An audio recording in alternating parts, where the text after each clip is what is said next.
Stop motion is where a group of images come together to create the impression of movement. The first use of stop motion was done by Albert E. Smith and J. Stuart Blackton. They did this by making the Humpty Dumpty Circus in 1898. Then 35 years after this, Willis O'Brien created a stop-motion animation called The Lost World that included 49 prehistoric animals in stop motion.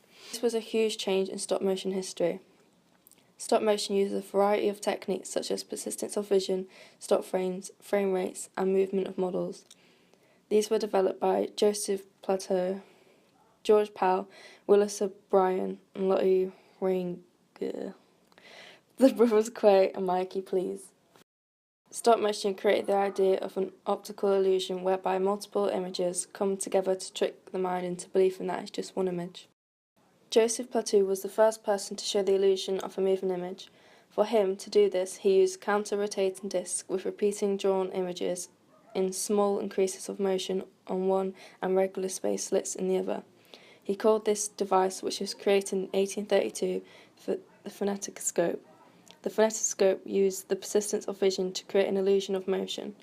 Joseph Plateau was the first to realise that a frame rate of at least 16 images per second was needed for a sense of continuous motion, and that there had to be a gap between images for a perfect illusion. After this, George Pal then realised you didn't have to just use images or people, but you could also use handmade objects. George was a Hungarian animator and film producer. He invented the Pal doll, better known as Puppetoons. The Puppetoons were wooden dolls with flexible arms and legs. This was important to stop motion because it made what was happening on screen more exciting and realistic to watch.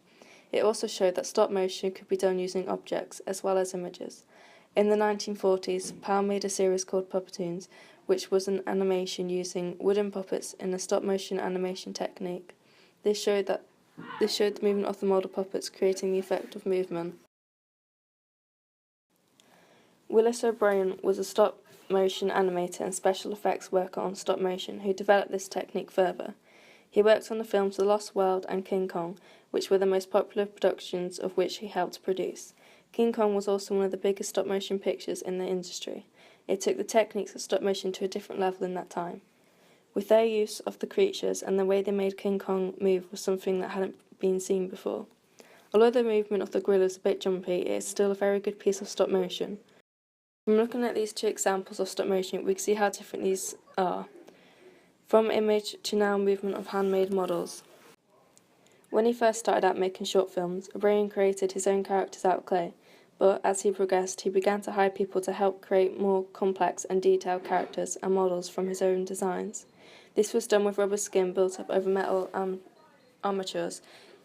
He was also able to create the illusion of breathing by placing a bladder inside the model, which could then be inflated and deflated. This helped to make the characters in his films look more realistic and also quite clever. So, as we can see from this already, O'Brien's work has progressed from Pal's quite a bit due to the use of realistic movements in the models, as we can see. O'Brien also developed the amount of frame rates per minute in his film King Kong by doing 1,440 frames per minute. We then move on to Lotte Renger, who also progressed on the image rates with her productions. Lotte Renger was a film director and the leading pioneer for silhouette animation. Renger made over 40 films over her career. Her most well-known films are The Magic Flute and The Adventures of Prince Ahmed, of which she achieved international recognition for. Renger spent 3 years working on this, cutting out and photographing 24 pictures for every second of the film, which eventually resulted in a 66-minute product using around 100,000 cut-out silhouettes. The silhouettes were made from paper and each consisted of a different movement. Lotte's animation skills progressed from pioneers such as Joseph Plateau, as instead of having a few pictures of movement repeating itself round and round, Reiner was able to take it off paper and create a scene and atmosphere for the characters and also a story. We can see the progress of development when we put the two next to each other, from Plateau's still images to Reiner's take on silhouette with different use of colour as well. She also used a lot more images which lasted a lot longer. We then move on to the identical twins Stephen and Timothy Quay, who are mostly known as his brothers Quay.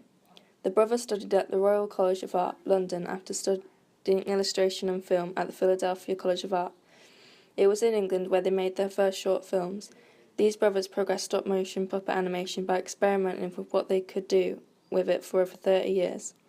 They managed to produce over 45 moving image productions inspired by various animators, artists, and writers from Central Europe. Most of their animation films feature puppets made of doll parts and other organic and inorganic materials, often partially disassembled in a dark, moody atmosphere. The puppets which they use is a very iconic object to their productions, as they use it in most of them and so have progressed from the gorilla in King Kong in comparison to the movement of their puppets. The puppets in their productions move with much more fluidity and character. Their work has also progressed from earlier developers such as Wallace O'Brien, as it was a unique take on stop motion and one that hadn't been seen or made before. The way in which it looks was strange, and also they used a higher amount of frames per second, doing 25, which was one higher than Lotte Ranger and Wallace O'Brien. Another stop motion animator who has won plenty of awards for his creations is Mikey Please. Please is a London-based animation writer and director. His idea film The Eagle Man Stag premiered at the 2011 Sundance Film Festival and then went on to win a BAFTA and numerous other awards. Mikey has progressed the narrative of stop motion a long way, as his productions are very different and a bit wacky. Compared to pioneer George Powell, who creates some comedic and normalish animation, Mikey isn't close to being compared to his as one in common. For example, George's Tulips Shall Grow was a short animation which was based loosely on the events that was happening between Germany and the Netherlands, whereas Mikey's animation aren't based on anything that's happening in real life, and instead are more in-depth in something that isn't real. As we can see when we put the two side by side how different each are. The narrative of Please's productions are very different and not one that you would see every day. They are very imaginative and contain characters, some made up and some real, with odd storylines. A lot of Please's productions don't contain a lot of colour visually either, and consist of a completely different atmosphere and look from the narrative. Please's animation creatures and characters are mostly made from foam. This has also progressed from previous pioneers and animators, as most of them used wood and paper, whereas now Mikey has shown that you can use any type of material and make it what you want. Stop motion can also be used for many other things like TV animation, channel idents, cinema, computer games, mobile phones, websites, TV adverts and music videos. For example, this Honda advert, which was created by Pez. In this advert, all the images were hand-drawn and was shot practically.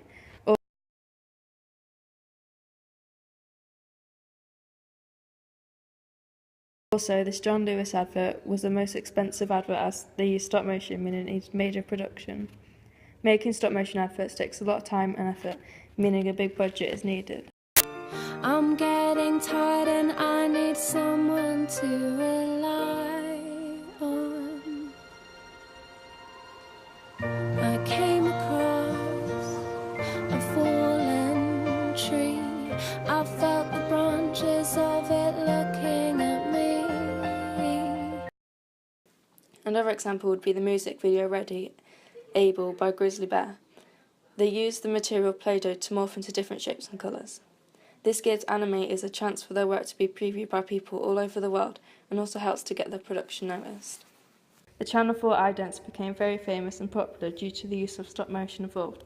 As we can see, it works very well.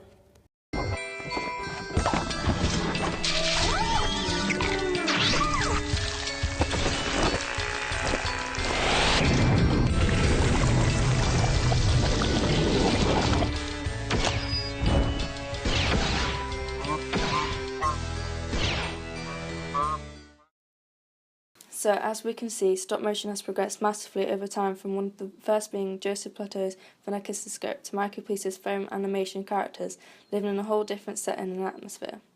Stop motion has also progressed the Hollywood and UK film industry, as it is becoming more and more popular and featuring in films such as Wes Anderson's Fantastic Mr. Fox and Tim Burton's Corpse Bride, with the cinema helping these stop motion productions become blockbuster hits.